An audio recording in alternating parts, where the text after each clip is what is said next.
Welcome back to ESL One Katowice 2019, our first day inside the arena. Not without gremlins, unfortunately. We apologise for the delay and thank you for your patience, but we are now ready to head into Series number 1, Game number 1, Draft number 1. Alongside me, Nahaz, Blitz and Fold to bring you their thoughts on the draft ahead between Team Aster and OG, our opening match of the first day inside the arena and the lower bracket match as well. Just a reminder for you, if you are just joining us, there's also a lower bracket match this afternoon as well from the same round, and we'll see round 2's lower bracket started at the end of the day. It's all elimination matches today. It's go home or go big. Which one's which today in our first game, Alan? I think you have to like OG on paper. They stumbled a little bit in the final half of the group stage performances, but you know, this is a team that we know is capable of that high-level play. Aster, are they going to be able to take that plan A away from OG? A lot of that is going to resolve around Mushi, I would imagine. Blitz, he's been the best player over the last 2 days at least. Kind of scrubbed day 1 for Aster, and he's looked quite good for them. Yeah, he should be when they last pick his hero every single time. Like, the thing is, when I used to be a drafter and I would last pick my hero, because the thing is, you're giving yourself the best possible position every time. Somebody else on your team is getting screwed because of it, but you're like, at least my game will be very good. And so far, I'd say he's kind of performing. At least their performances have been trending in the right direction. And that's all that really matters in tournaments like this. It doesn't really matter how you did on the first day. As long as you can start to pick it up, get some momentum. I mean, they've put together some wins, and it has been on the heels of some of his performances. Definitely going in the right direction, Fold. If they're going in the right direction, OG is like going in the other direction. That's got to be a little bit of a worry, isn't it? Yeah, I mean, the thing is that yesterday, like OG, they ended their games versus For the Dream, which was like, you can't count that. But in terms of day 2, which was the meat of their week, it wasn't as good as day 1. No, it wasn't. They struggled, right? They struggled heavily versus Gambit, which is kind of be expected. Gambit looking real sharp, and then versus Forward, they also struggled. So, yeah, OG, they definitely need to crispen things up, and that's what you're talking about, if people kind of figuring out Topson a little bit in particular. Or just, at least for me, is figuring out more of just, not even just Topson, it's Monkey King. I've been seeing a lot of people just, this Monkey King always wants to cut waves, and he jumps in and he just dies. And I'm just like, I feel like I saw that 6 games in a row now. Yep. Where people just have learned the position. And you kind of did, because that's how many times they've played it here. Oh, cool. They've played it exactly 6 times. You've seen more and more teams running like this escort quest Dota, where they're going back and they're escorting their creep waves to prevent this kind of cutting. I wanted to elaborate on something that Blitz brought up earlier. The idea that, so Aster has picked Mushi's hero 10 out of 10 times in the last position in their draft, so he always gets their last pick. Interestingly, OG, though, is at the other end of that spectrum completely. They've actually last picked Jerax's hero in 6 out of their 10 drafts, and that's very, very unusual. That's actually more unusual relative to the norm in this meta than what Aster has done with Mushi. What drives that, do you think? Is it they're looking at the 4 position thinking Jerax is our playmaker, he's the one that's going to get things started, or is it just a coincidence? I think other than Secret, OG is looking at it as we have the massive advantage at the 4 position against every other team at this event. Okay. I think it might also more be because they pick the heroes that they like to pick are like these really flexible cores that you don't necessarily have to like all in on. Like Monkey King doesn't really lose matchups. It's the same thing like when Secret takes Kunkka, they ban the OD, then Kunkka doesn't really have bad matchups, so you're okay with taking those heroes. Whereas like most teams don't really have that. Like Topson's heroes don't really have straight up, they never really get hard countered that hard in the lane, so it's not that necessary for them. Whereas like teams like Aster, I think, put more of a premium on picking their mid hero last because they probably are like, well, whatever our other heroes are, we want to make sure that Mushi gets these heroes. Like, I don't really see him play these like Monkey Kings and Kunkkas himself, and so it's a bit different because his heroes have always been these like later game kind of like single target cores, these Razors, these SFs, these Necros. These heroes need good matchups to succeed in games like this. Yep, I 100% agree. I'm glad he brought that up. Say about the flexibility, because I look at Aster, they open up with their picks, and you're like, they can't actually be flexible with these picks. It's not like you can be like, haha. Like, well, you can. It's like, haha, mid shaman. But we've seen that, of course, you know, like, be not good. I'm glad they brought that up because that's 5 out of the 10 drafts for Aster. They've opened dual support. And that's actually very, very rare because of the importance of flex value in these drafts right now. Yep, seen a lot of different flexible drafts coming out of most of the teams. Slightly less flexible from Team Aster. Just hearing that the lobby is still imminently going to be in position for this first draft of the day. So again, thanks for your patience out there. And as we head towards that one, no need to change really, Alan, as far as Aster are concerned, specifically with that last pick. Yeah, I think Mushi has certainly delivered, especially in the last couple of games. You saw what he did on Razor. You saw what he did on the Necrophos in that game, where Necrophos is just, so far what we've seen anyway in this patch, I haven't gotten to pick through all the MDL replays, but Necrophos has not looked like a hero. And he sure made it look like one against Complexity. Granted, it was kind of the finishing power that they needed against a Timbersaw and a Morphling. But still, I think they've used that pick very well for him, and he's delivered. Mm-hmm. So you think second pick's more important for them, right? I think second pick for Aster is a very big deal. Yep. Agreed. What have we not seen that you thought you might see? I think I can probably guess one of them, but you can guess mine. I can guess yours for sure. All right, now I need to know. It's gonna be Tomney. Yeah. Okay. Okay. I thought we'd see it at least. I can't believe we haven't even seen it. I still don't know if it's good. Yeah. I was gonna say you're not on the hype train. You're on the intrigued train. Exactly. I want to see whether it is as good as we theory crafted that we think it could be. Yeah. 9 out of 10 times when there's something like that in Pro Dota that we all kind of expect to see as a mini cheese strat, and we haven't seen yet, it's because teams have tried it in scrims and couldn't figure out how to lane it. Yeah. Right. I think my three I would put was, I mean, I'm of course going to put ET, 100%. I think ET. Omni, Nyx, and ET were probably the big three. And Nyx is starting to show. Yep. Just all these little buffs. That's just what happens, right? Just little tiny things. It helps. Change everything. It helps him probably the most too that the tri-lane meta is a little bit more back. Yeah. Because I think this hero benefits from straight-on tri-lanes more than almost any other 4 position, because independently, he doesn't really deal damage, and independently, it's hard to set up his stun. But when you have some Rubik or some kind of hero like that that can lead the way for you first, then you get the stun off, then it's really strong. And then in the 3-on-3 situation, your Spike Carapace becomes even more value. So when you initiate, you're that frontliner for your team, you pop Spike Carapace, it makes the enemy team kind of hesitate, it sort of resets the situation for you. I think that's how I've used it, how I've seen it used the most successfully anyways. Yeah.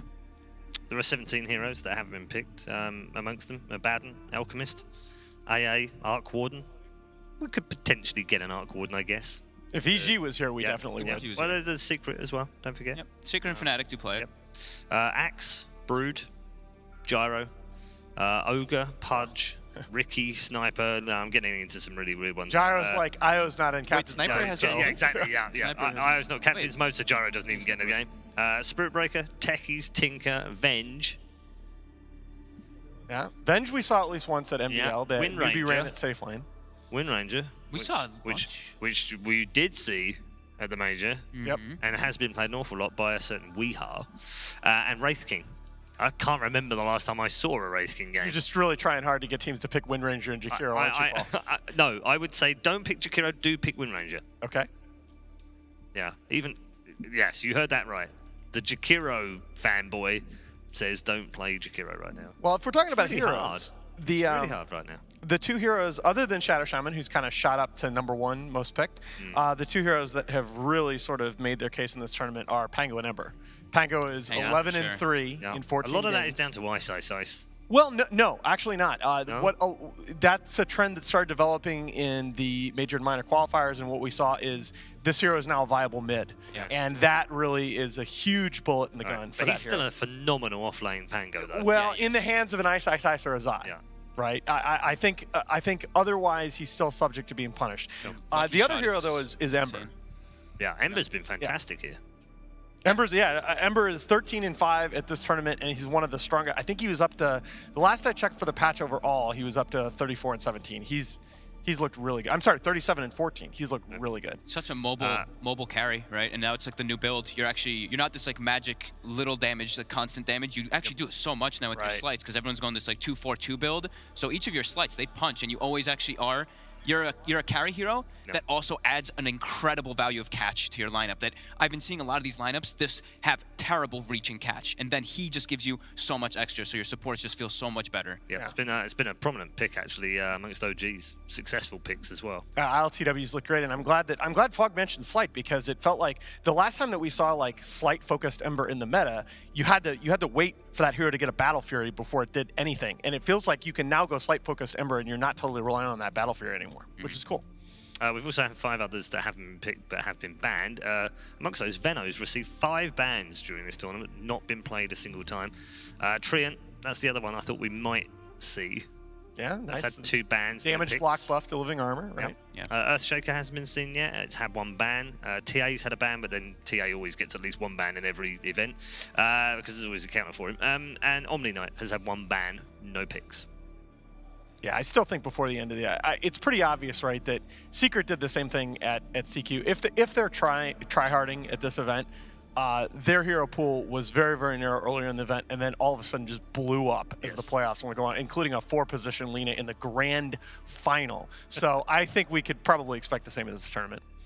Yeah, I'm sure we'll see a few more surprises before the end of Sunday afternoon when we'll crown another ESL One Katowice champion. Just a reminder for you as well, if you are just joining us, Team Secret are on the hunt for some history here at ESL One. They are attempting to become only the 2nd team in history to win 3 ESL One titles, and only the 2nd team in history to win back-to-back ESL One titles after claiming the championship in Hamburg late last year. Of course, Virtus Pro are the current holders. They have 3 titles to their name.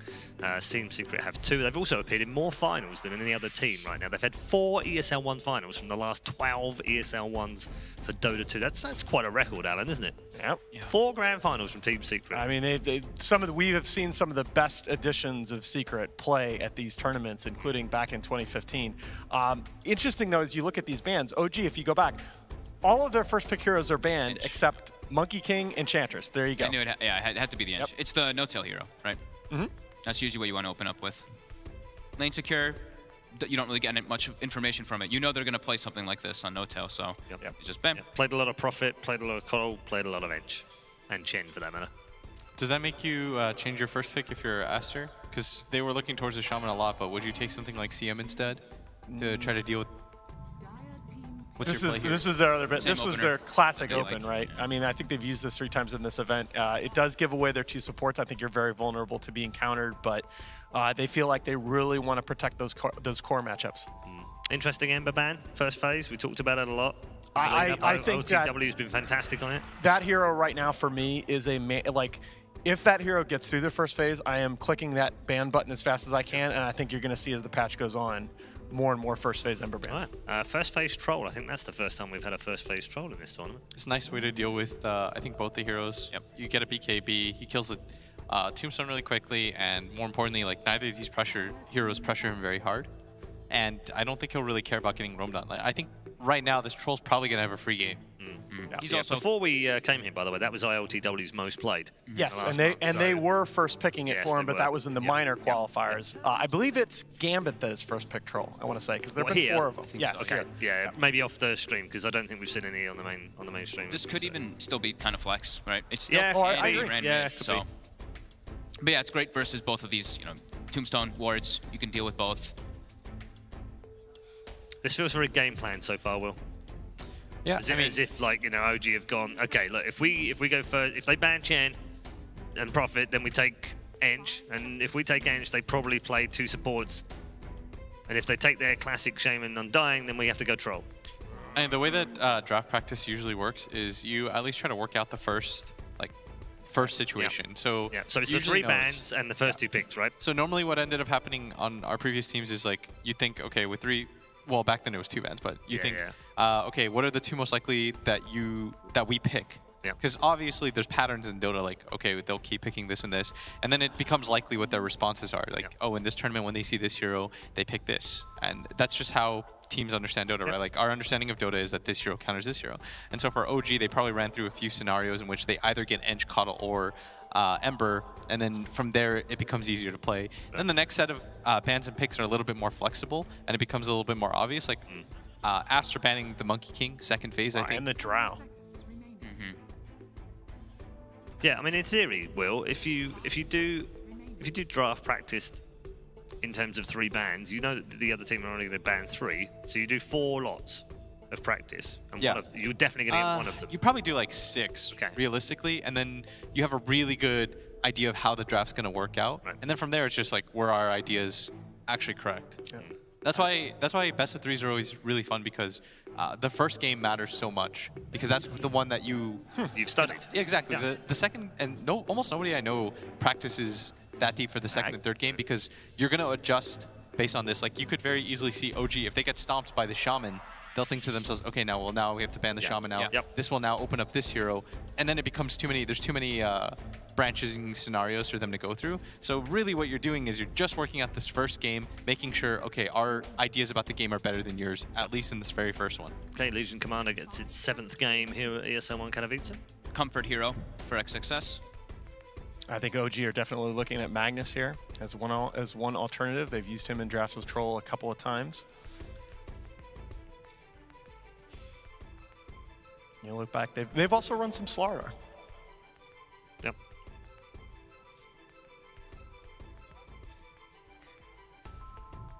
And of course, Enigma is one of their. That's the one that I was looking at a little bit, but I think Aster, the way that they open drafts is really, I'd say, interesting, just because I think giving up your 2 support heroes like this early on, this should be punishable, right? Yeah. And it's not, absolutely. And the weird thing is they don't necessarily use flexible. That's the supports either. So it's not like they make the other team guess whether they're going to be supports. They're literally straight up supports. Oh, that is a very good Oracle pick. Yeah, it really is. The hard save against the LC. Hard save against LC, and even you disarm him in the duel. Yeah, you disarm the LC, and then you can guarantee win yourself the duel. The most of those times you add a lot of damage as well. Now, the one wrinkle it adds is is that going to be the Jerax or the no-tail hero? That's Jerax Oracle? Jerax, yeah. Okay. I think also OG are probably waiting to pick their mid a little bit later than they normally do, because they know that Aster represents supports early on, so they're trying to get them to bait first, because I think being able to pick the Troll second here, it's really nice. Like, you know that neither of those heroes are really going to pressure you in lane. You're probably not too worried. And then it allows you to pick your mid and your offlane a little bit later. So guaranteed now, at least Seb is going to be able to see what his carry matchup is. So and you really have to do that. Yeah, you have to leverage that. Sorry to cut in, because again, the second pick record, second pick being so dominant so far at this tournament, you know with second pick, especially with Aster, that they're going to save that to get the favorable matchup mid with the 10th pick overall. So you have to exploit the fact that you're going to have the 8th overall pick here in the second phase and get that favorable carry matchup. Who do they want versus the Troll? Okay, that will be their solution. So elusive, there's not really the craziest disables. Fortune's Ends can be a bit annoying to play against, but can't you pressure that? It's it's Undying Morph. Yeah, I feel like that's Undying's pretty beefy. Undying's pretty beast in the lane, but he is a hero that's always the big concern, right? Is if they just put this like dual pressure lane versus you, and you're just always sitting so low. So I mean, you're gonna pick some pressure hero from Matt here. Like some Ursa or Batrider, I feel like wouldn't be bad. And then you just kind of run at the Undying together. Like, Morph can't really do anything in these early levels. Not crazy about that. I thought that would be the 3rd pick, but the Oracle, as you guys said, was just great overall. They did this in their game against Forward as well, where they picked, was it the same situation? I think they had Ember last time as their mid, but they had Mag, Troll. It was the game where they were just kiting them nonstop, yeah.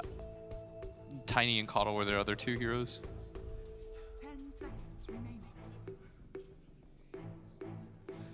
So you start to go down Topson's hero pool, and a lot of the big heroes for Topson are already taken out with the Monkey King and the Ember Spirit. Invoker has just not felt like a hero. Only 6 games this patch, and the only win was Jerax playing it on support. How's Mag do, by the way, against Undying? Does he care? I think he cares. That's why I was suggesting like the Bat or the, what was the other one? Like Ursa, because I feel like you can at least fight the Undying there. I'm just scared of the Bat because there's the LC already in the game. That's true. It's like the Purge is annoying, but I just meant like I would like to pressure this lane, as much as possible. But I guess this is like the VP thing, right? Like Mag Troll is just, you farm so fast. Mag Troll, you have team fight guaranteed pretty much. I mean, Aster already, they have like meh team fight, right? It's the Undying and the Shadow Shaman who are their team fight. OGs is just like, if you get caught in the RP, you don't have a save. You have the LC who can save. I think when they did the strat though, it was ILTW was playing the Ember and it was a mid troll. Yeah. So I think we're down to ODSF Quap for Aster, and I think for OG. I actually liked OD for OG, but I don't know if he'll play it. I think it's actually Topson amazing. really does not play it very much. What about PL for OG? PL got banned. Oh, okay. Yeah, Topson's got 2 games on it in the last 2 patches, only 1-1. I mean, I hesitate to even suggest that they could bring back the. Oh, there you go. I wanted to see this. So would you think about taking something like OD now if you're Aster? Oh yeah. Because it's real nice against troll too. Yeah. I think OD is the ODSF Quap. Again, it's just what does Mushi think he can dominate that matchup with? Because if you take away Topson's mid game, OG just hasn't felt like a team. Love OD. I love OD versus Oracle and Troll. Yeah, I agree. You just during the false promise, you put him under. It's the same thing for Troll. He's in his battle trance. You just put him under. You walk away from him. He can just die from the finishing damage. I think if they, I'm gonna go ahead and say, I think if they take OD in this draft, I really like this Aster draft. Yeah, I'm just worried a little bit about the lane, the Morphling. That's probably the only thing for me, but. Yep. I don't know. The thing is, like when we've seen Morphling so far in this tournament, it's always been against teams that have this big finishing power. I don't know that OD has this. Okay, that's fine too. That's fine too. That's interesting.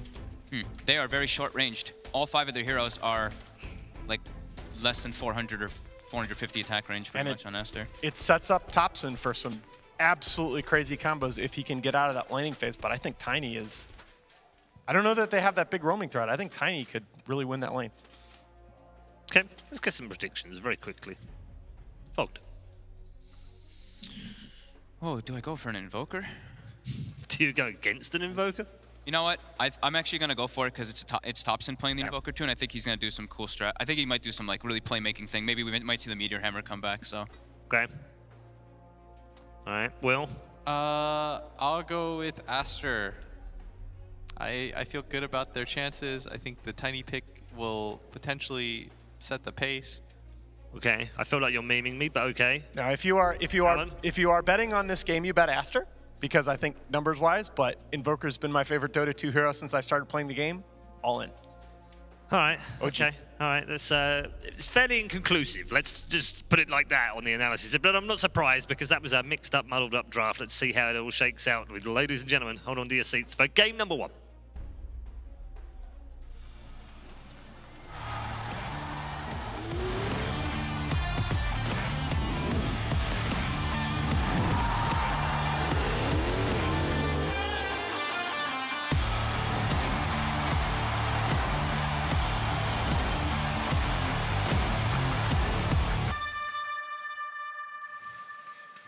ESL One Katowice, we get to kick off with OG versus Aster, our first game in the main arena. I'm Toby1, I'm here with the amazing Keeping It Kyle. How you doing, man? You liking a drop? You liking a Topson Invoker? We're liking Seb Magnus? We're liking Team Fight. Yeah, OG kind of just throwback. You know, we won TI with this, let's run it again. Sounds good, but at the same time, you look towards the other side. Aster coming through. There's a lot of huge name players here. Mushi, they're standing as well. The last man to always get his hero, and they gave him time to wrap up their lineup. But it looks like they've got a lot of burst, a lot of control, a lot of flexibility as well in their timings. I was really surprised by OG's decision to first ban Razor. Aster's the only team. They have last picked their mid player's hero every single game, and they used a targeted ban on that in the opening phase to give away Baboka's Shaman. 3 of the 4 games they won yesterday, he was on this hero. The only game he did not play it was banned, and he looks real tier 1 on this in comparison to some of the other stuff he's played. Oh, they're going to keep walking up. The smoke's already broken. Tough, the huge decay, and it's Jirax who cops so much early damage. Fenrir needs one more hit to kill him, and he will not be able to do so, so running to the north, there's No Tail. Retreating from Aster, so even though OG's smoke broke as Aster stay on the hillside, they still willingly ran into that. Oh. And now Aster will smoke themselves. They're going to find No Tail. Well, that's if he comes close enough. Is that initiation you wanted? I think that was what you're kind of running, right? Like you're looking for the Tiny's influence in the game? Well, they don't have the weird thing. The reason the smoke is weird is they actually have no disables. Baboka went Ether Shock, so what's the play here? just zone out the runes. Could be the easier thing. That way, I don't believe that they're going to know that ward is placed, just because Fenrir is still smoked. However, it's pinged. Okay, they figured it out. They're smart people. They'll know about this.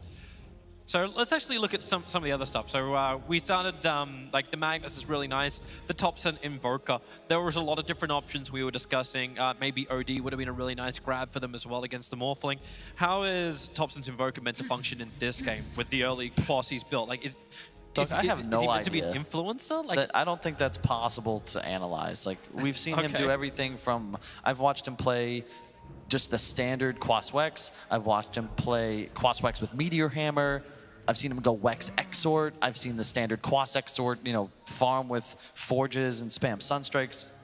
He could be buying Midas. He could be going Treads Drums. Like, there's so many different ways to play this hero, which is one of the reasons it's been a staple in the scene for so long, and it's always entertaining to watch. I think you're covering almost every single base. It looks like the runes will actually split 3-1 as OG were able to claim both the bottom runes. XSS backed off the lane. It's nice, too, because Oracle is a really high burst damage support, but his stun is kind of, you know, it's not a real stun, right? But at least it locks you in place to set up for the Sunstrike. One of the best heroes at doing so. You can set up a lot of really cool combinations. I think you actually probably solo kill the Rasta this entire game just as Oracle with a Sunstrike. Jerax and Baboga get to have fun inside the jungle. I think Jerax is just trying to be more of a pain. He's TPing down to the shrine on top. So away from the Shaman with Boots looking for his own rotation, and Notel's presence will be starting on the bottom lane against XSS. So no aggressive maneuver from OG to that safe lane of Aster. Yeah, I really like what Aster is doing here.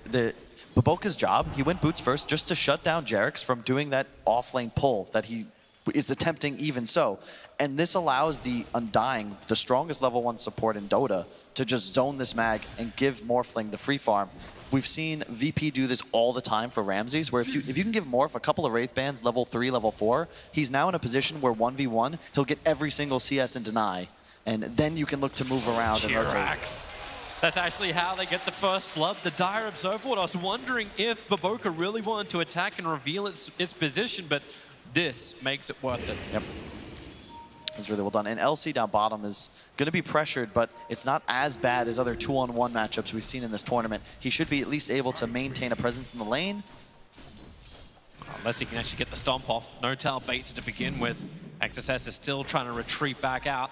Do you dare say doing it left, right, and center, but XSS will be fine back underneath his own tier 1 tower. That was well played by Notel, though, to play very aggressive because there were multiple creep waves pushing into tower, still are. He wants and you lose a full creep wave on XXS now because it was pushed out. It's good from XXS as well, though, because you want this lane to push so that you can actually pressure with the creep wave and get that farm and XP. This is actually so fun watching Baboka moving across the map. Seb's running away from Fenrir. In fact, he's a little problematic when he gets hit by so many decays. But Baboka's just moving from lane to lane. He picks up the Arcane Rune. These boots have just paid off so much. Yep. He's now trying to get Notel off XSS.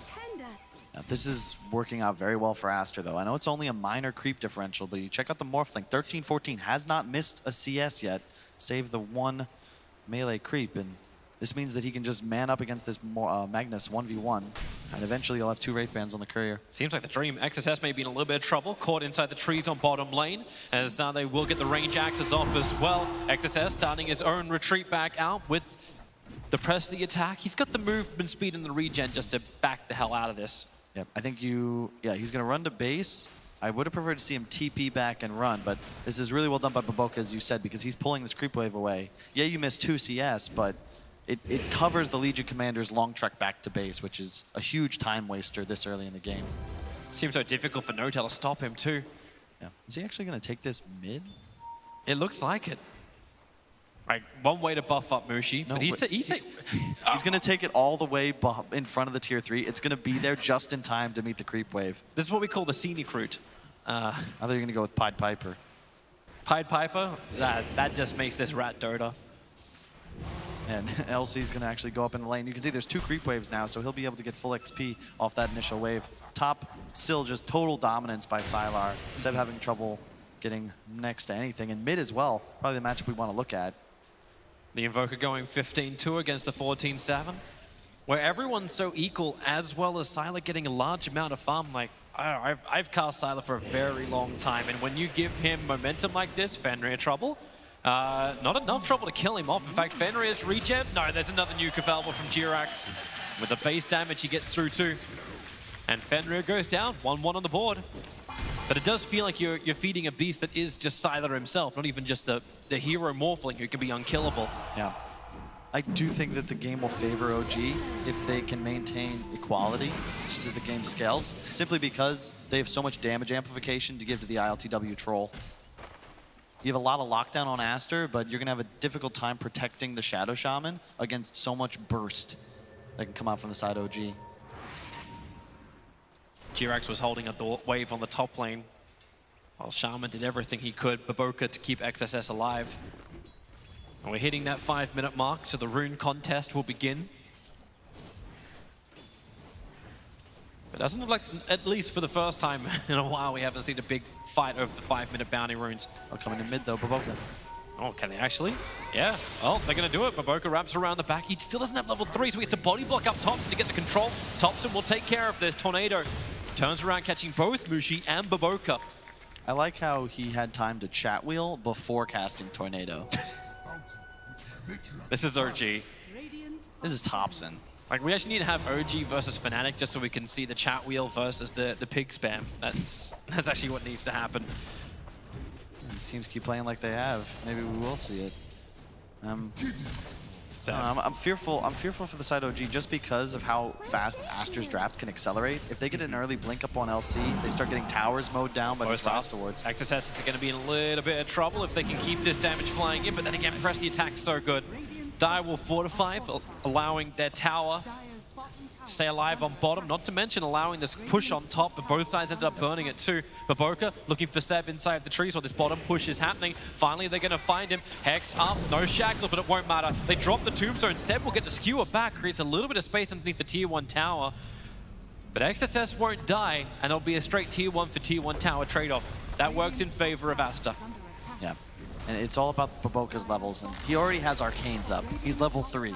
He's going to probably look to take over a lane, but part of why I like the Quaswex Invoker, it denies Aster's ability to just plant Baboka mid. They've been trying to do this in pretty much every game I've seen. Mushi's on this mid-game hero that's high rotation, and he just moves out and lets Baboka take lane. You can't really do that against the roaming potential of OG. I'm loving this aggression. Like, you attack him with Jirax and Thompson on mid lane, forcing Baboka to react and keep Mushi alive. Now, Mushi will be able to survive through this. The Tornado EMP is only going to hurt Baboka at this point. And they can't find the kill on him just yet, but they've got him down low. But it's buying the space for this Enchantress to do her work with that stolen catapult. They're beating into the tier 2 towers. What I thought was a 1-1 trade-off is definitely not the case. Yep, and the big part of that is because they actually got an aggro glyph off. Their tier 1 tower died. That refreshes the cooldown. And OG, you give these guys resources, they're going to spend them immediately. And that gives them a bonus 400, 500 damage on that tier 2 really early. I mean, that was a 6-minute 30 push when that began. That's crazy. You're only 7 minutes, 20 seconds into this game, and you're like, okay, well, yeah, tier 2 tower is almost about to fall. Mushi trying to run around the EMP. Jirax is there to make sure that Mushi can't get right on top of Thompson. Fenrir, okay, they got the toss back. Baboka was waiting for it. Hex is out, and Thompson, he'll go in. Did anybody bring detection? They did not. What about no point in shackles, Baboka? Really? If you're going to play for this toss back, I feel like you want to definitely go 1-1-1. It's like he's going almost like that Zeus-style build. Like, I'm just running around with Black Lightning and going to spam in the lane. I understand you get obviously 3 targets instead of the 1, but it's only a 60 damage increase. Whereas the 1-point wonder of your shackles, nearly 3 seconds of disable would have guaranteed that kill. No tell. He's just trying to cause some problems for Sylar. He's been way too free on this top lane. Sylar's the first man to crack the 4K net worth mark. I think the panel even brought up, Aster do have a distinct lack of team fight, and the Tiny really doesn't solve that problem. It's a lane dominator and a rotator more than anything else, but he's already 700 net worth behind Thompson. Not really getting enough done, I don't feel, to get the momentum that I think Aster needs to actually reach their win condition. Morph will have a very difficult time surviving against Troll Invoker as the game continues. Unless he can be completely OP with farm level, but for the moment, Sylar is doing what he can. Fenrir gonna burn in the mid thanks to the EMP of Thompson. There's more pressure being applied to this tier 1 tower. Thompson has been heavily in control of this mid. That gank really needed to work from Aster. They needed to relieve the pressure and slow down Invoker. It's a 4-null talisman Invoker. Yeah. Sorry, I didn't see that one coming. And now got the urn as well. So it is cosplays. He went 3 and 4. This is a pretty soft or slow game thus far, but neither team really have the tools to make things happen just yet. The levels on the supports of Aster are just too low to really look to dive anywhere, and their primary initiation just, Tiny's running around with boots, as is LC. It's not as if they can get things done. It's also very difficult to rotate onto an Invoker's lane. Fenrir, he's in real trouble underneath his own tower, but that's the reason why Aster TPing in more support. Mushi's already there. They'll drop down the tombstone, hoping for a kill. Mushi just has to toss Baboka forward. Now, that's a level 4 Shadow Shaman, so he's got Hex, he's got Shackles, he's got Eat the Shock, and Jirax even dueled up, so welcome to a winner, plus 10 damage into the Legion Commander. They got him for sure. Thompson, is he going to be able to secure the runes? Okay, they get 3 runes out of the exchange, OG does. Oh no, sorry, only yeah, they get 3. I'm gonna watch that Espada line, right? So it makes you second guess. Yeah, that's one of the downsides of rotating that close to the 10-minute mark. Yeah, Aster got the kill, but for the first time, OG take a slight lead in this game in the net worth differential. Those bounty rings just worth, 350 gold, I want to say, each for your side. So probably just worth. Aster can find their money if they can just keep the lanes pushed on bottom lane. This is the catapult wave. No-Tail did his thing already, and he's stolen the dire catapult in mid. Ooh, gotta be careful on these ancients. Seb got way too low for my liking. Had to tank long enough so Troll Warlock could do it, because Troll Warlock doesn't have any lifesteal. There's no Vlad's pickup. He does have a Yasha already finished, though. ILTW is certainly accelerating. They might. They're starting up a tornado. Mushi's going to get rid of that quickly. He needs the movement speed to ensure he can walk away. That's cool. They've actually moved Thompson towards top. Something OG does very well as a squad is recognizing where their cores need to be playing. And you'll often see the Quas Wex of Thompson always moving into the aggro lane because he just pressures Sylar so much. Oh, wow. Fenrir. Jirax doing the work. Just coming in from the side. Nuked him down. Instant control with the Fortune Den. And there's Seb. It is a double RP. Follow-up taking some time. Thompson now will complete the TP, but the Tornado EMP comes way too late. Baboka even giving him the tip. It's like, you know what? If you're 1 second earlier, that may have been good. Yeah, curious also, I want to point out Sylar's build. Have we seen Morphlings do this yet in Dota? Drums, masks, rushing E-Blade afterwards? I don't think I've seen Drums morph yet in this tournament. I guess it's weird. What's it meant to achieve? Not sure. I'll give you some time to think about it.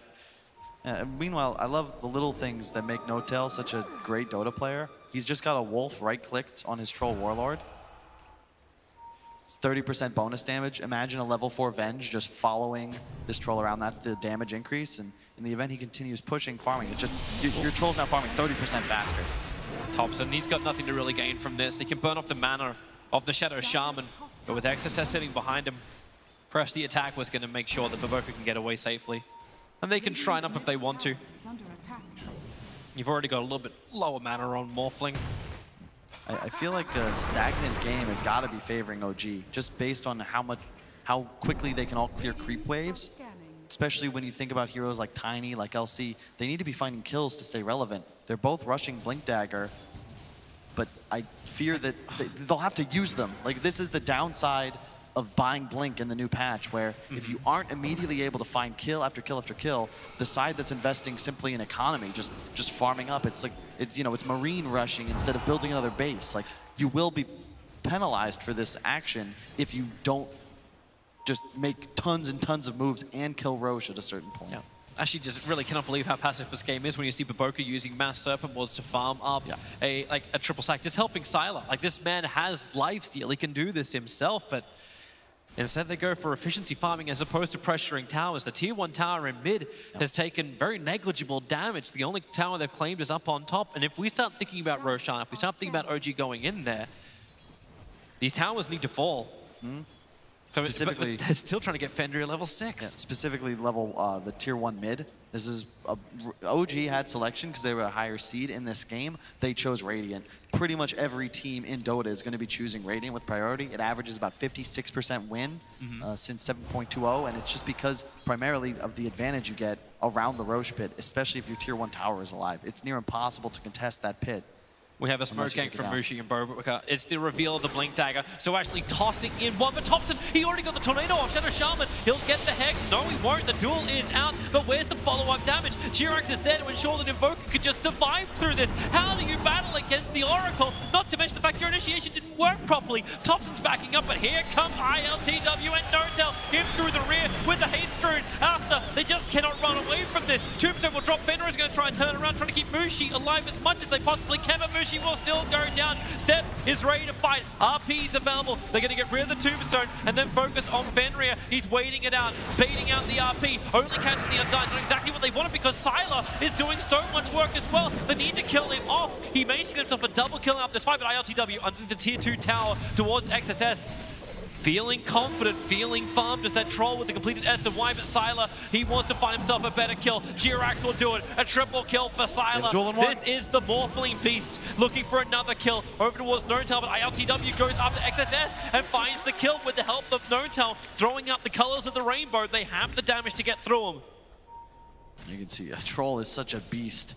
He gets empowered, has the Sanj and Yasha, just charges forward. He has near 2,000 HP, and I've been stressing this point like all tournament, but there's these certain heroes that can itemize for damage while their survivability just increases radically, and especially considering like Alacrity wasn't even a tool in that engagement. As the levels continue, as the gold and net worth increase for both these sides, you're gonna have this troll that's just got 3 methods of increasing his damage, whereas this morph, yeah, you can cleanse him, he'll get a little bit of an attack speed steroid, but it's just not the same, and it's also not increasing the rate that he's farming.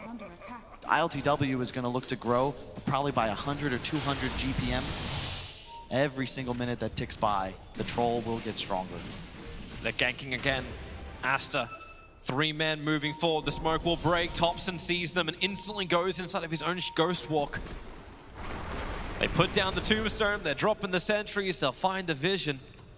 But this is a smoke gank being wasted by Aster. They need to get something from it. Yep. And the tier 1 tower on bottom lane is it. But look where OG moved. Right into Roshan. The Radiant advantage. You invade the enemy woods as Aster. You're trying to make a play. But OG, I think they won TI. They sniffed this out, and it's just the simple mirror where Dire goes bot, OG is Radiant, go top, but there's a Roche pit there. So they're going to collect that free Aegis, and then they can look to engage. Thompson, Mushi's just walking over. Baboka is nearby, but with a blink skewer, it's a chicken that's moving tiny back. Even with a shockwave, Mushi will get one quick toss off, but they move their targets over towards Baboka. Fenrir has to pop the Undying ulti, but where's the help? Baboka dies in the tree lines. They're getting more Spirit Vessel charges up. Fenrir has no chance to survive too. There's just no support that Aster can use to keep themselves alive and in control. Coming out of the pit, they didn't care. They brought Roshan down to 1/3 of his life. Aster was offering something better. Multiple kills. They don't have the team fight. The Morph, Sylar's still trying to finish his E-Blade, but you know, where's the damage? It's all burst. They don't have any way of dealing sustained DPS. And OG, like they're throwing, as you said, Notel says taste the rainbow. Thompson throwing out spell after spell. He's got a Spirit Vessel finished. God. He might just kill, no, he won't kill him, but... Mushi, what does he want to do here? He's going to toss Thompson back in, but Sylar can't fight. He got burned off because the Cold Snap disabled him. He couldn't just waveform away from the EMP burn, and it burns practically everything in the Morphling.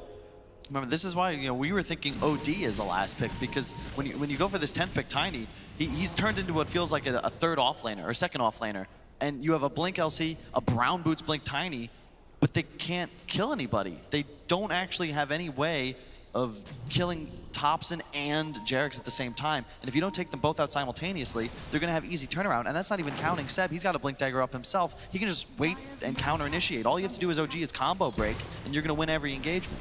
They're hunting. Smoke up from OG, wrapping around. Blink in. XSS as she jumps into the middle of a pressed attack. If you split this fight up into two different parts, but they've already lost Fenrir on the side. Thompson just sold it up, and XSS under his own tier 2 tower with a double damage troll. They were definitely ready to find more kills, and they're going to do so. Top lane, Mushi. How many times will he get caught out? Spirit Vessels on him. There's the EMP burn. Down, bone dry on the Tiny. And Thompson will just slowly chip away. Seb will help out by clearing out the tree line. No more fog of war to hide in. And ILTW is already at the tier 2 tower in mid. He's going to get rid of this. And OG just swarming around the map. And I'm not quite sure what Aster's play is to get back into this because... It's Sylar's E-Blade pop. They have to work with the disable of Bobica, and they have to work with the burst damage that comes in from, like, the dual control. Like, that's it, right? There's not much more to play with. Yeah.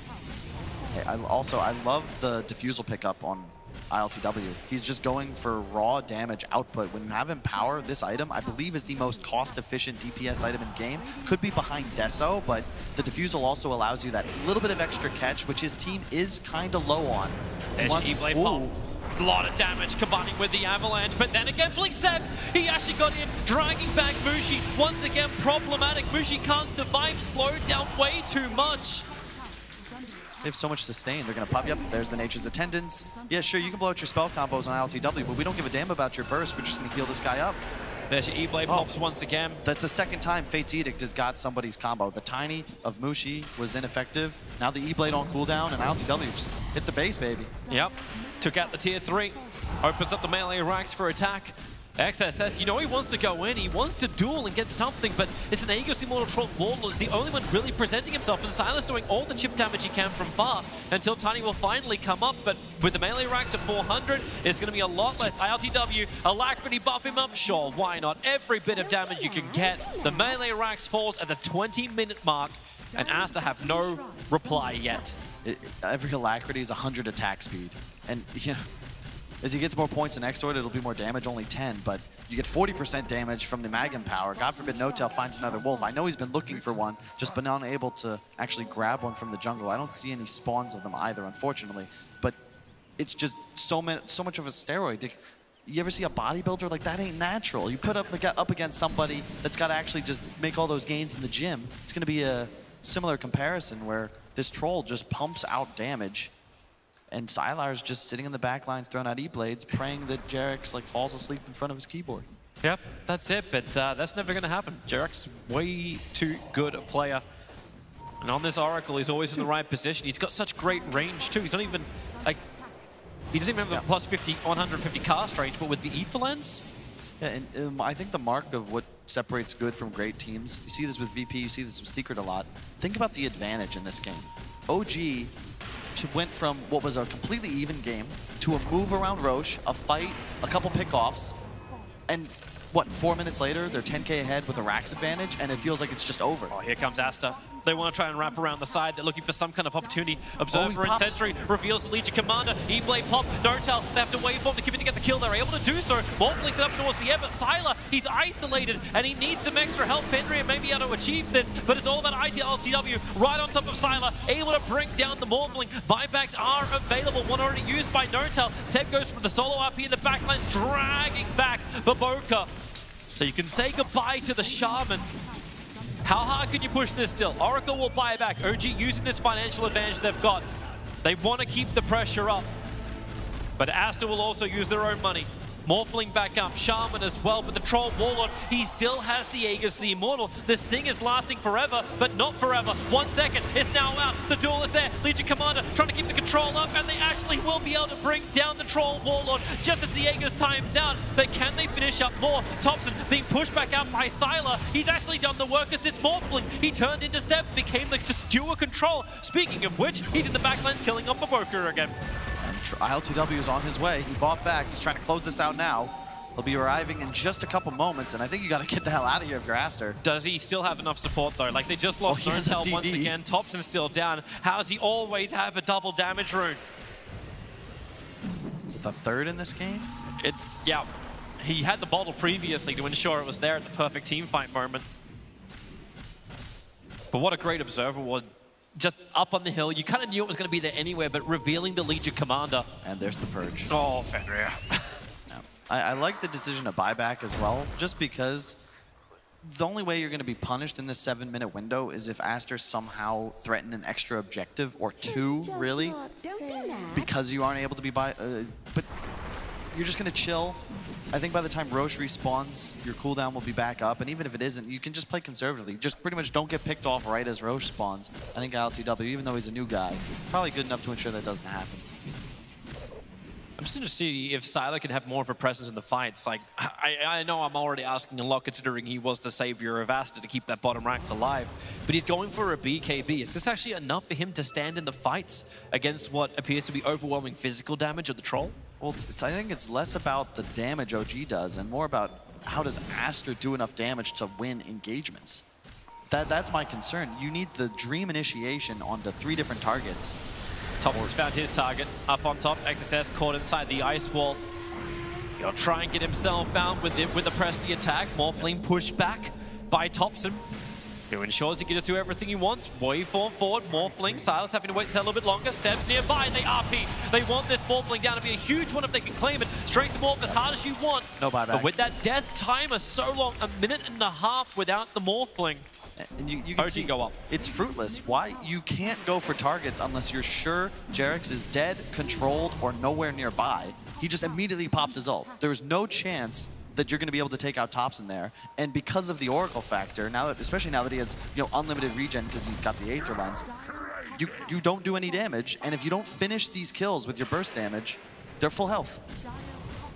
Here we go again. Up to the high ground. Tier 3 tower doesn't stand a chance. Shaman's coming back. Massive wards are still intact at least, but look where Thompson's moving. Right in through the mid lane. He's looking for information around the side to find that initiation, while ILTW does everything he needs to, which is take the racks. Aster do not want to fight while the Morphling is down. In fact, they cannot fight while the Morphling is down. Tiny has done the long walk in through the rear, has an invis rune, so that's something at least they get. And if he can kill off Jirax, this may be one easy way to start off the fight. Hits him hard, they want to pop Jirax, able to do so. So the save is now lost from OG. There's a chance for them to fight, but the damage has been done so quickly by OG, they have to mass up wards. Aster, they're committing to try and fight Baboka. Set up, it's a good tornado, just throwing and tossing around their Shadow Shaman. He's still got some one charges to work with. He waits out as long as he possibly can. Still ends up falling, but Morphling will spawn in 2 seconds time. The range track's the last building surviving for Aster inside the base, and OG's already retreating back out. Dude, that's just beautiful to watch. Like, the awareness, everything done properly. You get the melee racks. ILTW then make sure he takes out the tombstone, so there's no lingering disable that would buy Sylar those precious seconds to actually enter the fight on respawn. They've killed the bottom shrine already, and they know that, hey, as long as we can get retreat to this the little square in front of the tier 3. You get behind that back onto your side of the map, which is now pretty much everywhere that isn't inside Aster's base. There's no way to be punished because there's no structure that you could be flanked from. And you just walk into the Roche pit. Notel has found an Ursa and a Wolf. It just buff the carry. It feels like I'm watching a World of Warcraft stream where the raid boss? The main tank's got like 50 buffs on him and just smacks the big monster in the face until it dies. Well, it's working for OG. Aegis Immortal once again in the hands of ILTW. They do have a cheese this time around that gets into the hands of Invoker.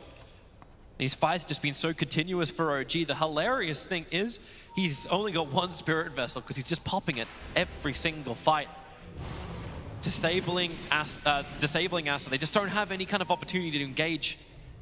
They're going to smoke up in their backlines, away from the Radiant Observer wards. Who's going to present themselves? What a surprise. It's Troll Warlord. It'll break the smoke on Fenrir. Here's the the pop already. The E-Blade pop from Sylar. They're trying to find that duel into the backlines once again. This time it's Magnus being attacked, but the False Promise will keep him alive. You do bring down Notel, but XSS will also die for that initiation. The buyback can come in from Undying, but you've already taken Mega Creeps. How much do they get in return? Maybe not enough, because the RP from Seb hits the money. A quick skewer back. The Sunstrike will even connect. RTW will be able to get one more into the double kill, and this really is GG. Aster will call him. The game is done, and OG, a very slow start, but they knew their timing, and they nailed it. Yeah. And you can see right there the beauty in the draft concept. You get initiation on both Magnus and Oracle, but they're still tops, and you immediately applies counter initiation. And this is an idea that OG's been using to win for years now. You combine a mega carry with methods of peel and damage support. So this carry just does more damage to the enemy team, and you have no real way of killing any of his helpers because they're friends. It's friend Dota. It's just great to watch, and like that concept was just it's like watching a movie. You know what's gonna happen. You know each OG's won. It just takes a little bit of time to get to the credits. And so we need a change up, a twist in the storyline, because this isn't just a best of one. This is a best of three. Aster, they had some good things they could have potentially worked with in their draft, but OG, they execute theirs better. They follow through, and Aster, they need to find something else. So we'll see if it's possible. That's only game one. Game two is just around the corner. Thank you very much. Yes, Toby1 and Kyle with the exemplary commentary from game number one, a game which ended on exactly 28 minutes. OG hitting their timing perfectly as far as our panel are concerned. Let's catch up now with Nahaz, Blitz and Fogged as they break down game number one. And Alan, you talked about timing? I mean, forget timing. It's like Aster forgot what Oracle does. Down to fifth picking a Tiny in the draft, and then even into the game with Sylar rushing E-Blade, you're all in on this kind of dual burst damage strat against an Oracle save and have no way to really threaten that hero. And by the time, Kyle said it at the end, he had the line of the game. Kyle said basically at this point, Aster are hoping that Jerax is AFK. And at the very end, he pointed that out, that by the time they had a way to get onto the Oracle, Topson had all the counter initiation that he needed. This was kind of the story, the theme of the entire game, though, Fogged, wasn't it? I mean, if you look at the early part of the game, Topson was the distractor. He wasn't trying to do too much, but he was bloody annoying for Aster, and he seemed to be quite a focus. Meanwhile, OTW was over the other side of the match, building mega damage for the rest of the game. Well, the big thing that I want to point out is that Aster committed a tri-lane top to shut down this Magnus, which they did. Yeah. OG committed a dual lane bottom to shut down the Ladies Commander, and they shut him down the same, if not harder, than the Magnus, which I don't feel like should have been the case. I think XXS had to have gotten more out of this somehow. I didn't get to see exactly just staring at the lane because we were looking all over the place, but it feels like Aster just, they pretty much committed more resources to helping this, and it didn't even do much. And then they went for all magic damage versus an Oracle lineup. Yeah. Will, do you agree with Kyle's assessment that this was a movie we'd already watched and we were just waiting for the credits? Yeah, I mean, I feel like every Aster game I watch is the same. It's, you know, they have no real plans. They don't really take any mid-game fights. They're like obsessed with not defending any of their outer towers. It's like the weirdest Dota I've ever seen in my life. So not like Korean movies at all then? Yeah, I mean, Korean movies are, they're so confusing and random. So in a way, I guess, it's like half the time I can't follow the plot. Just random characters come in from out of nowhere with no backstory. I didn't really understand what the overall game plan is. You first two pick your supports. Yep. They can't really hold high ground or fight. They always seem to choose very little wave clear. That seems like a theme. I guess you have LC plus like Tiny Stun, but they didn't really care about that. And your high ground threatener isn't really there either. Like in the previous games, and they don't care about their towers. Yeah, in the previous games they had something like a Tidehunter to at least counter initiate. Right. But I mean that really required complexity to mess up. And that feels like what Aster's game plan is. Waiting for it, aren't they? Yeah, Waiting they're for just mistakes. like, well, hopefully the enemy team messes up, but if you notice the difference with OG is they're patient. Yeah. They let their troll with alacrity. He's farmed as hell. He just hits the tower nonstop. Everyone's just watching him do it. Oracle enables you to do that for a long period of time. And Aster's just like, well, I guess there's no opening. There goes our racks in 19 minutes. I look at the map. OG hasn't lost their mid tower. Hold on, Will. They did push bot out. That is very true. They did take 2 towers at bottom. And OG was taking racks during that time, if I recall. Yes. I really wanted something different for Mushi. I wanted some, like, whoa. It's a lot of Wind Rangers, but... Wow. Somebody back in production likes Fall. Sorry, did someone notice that I'd messed around with the production board? I wanted to mention that, Fogg, because I really disliked how they handled that Tiny lane. I mean, there's a difference in Dota between patience and passivity. And it feels like Aster is really the latter. Like, when you look at Tiny, this is a big thing I learned about Tiny during CQ, okay? Is that Tiny does better in a lot of these lanes than a purely 1v1 analysis suggests, because there's a lot of times that he's going to have kill threat on the enemy mid with a 1 support rotation, and the reverse isn't true. They needed that rotation from the Shadow Shaman. The first Shadow Shaman rotation came in at 5 minutes without a point in Shackle. Yeah, he had Hex, right? Yeah. He had Hex and Nuke, which is also weird. I just, how you have to, you know the importance playing against OG of shutting down Topson. I was very, very surprised that they didn't prioritize attacking that mid lane more. I just wanted like some super dominant, like yeah, Tiny can win those lanes and everything in a 1v1, all that, but I wanted some like, you know, Kunkka, a hero that just will destroy the Invoker. Someone that just will get your pace started to your team, make lots of plays. Mushi got shut down. He was the one who has to make plays. He had the blink reveal, and that was the game. They lost the game after he blink revealed, pretty much. Yeah. So. Thank you, gents. Plenty to think about as far as Team Aster are concerned, but success in game number 1 as far as OG are concerned. But that's not the job done yet. There's only half the job done. They need another one if they're going to advance to round 2 in the lower bracket. We'll find out if that's what the case is after the break. Into the back lines once again. This time it's Magnus being attacked, but the false promise will keep him alive. You do bring down N0tail, but XSS will also die for that initiation. The buyback can come in from Undying, but you've already taken Mega Creeps. How much they get in return? Maybe not enough, because the RP from Seb hits the money. A quick skewer back. The Sunstrike will even connect. RTW will be able to get one more.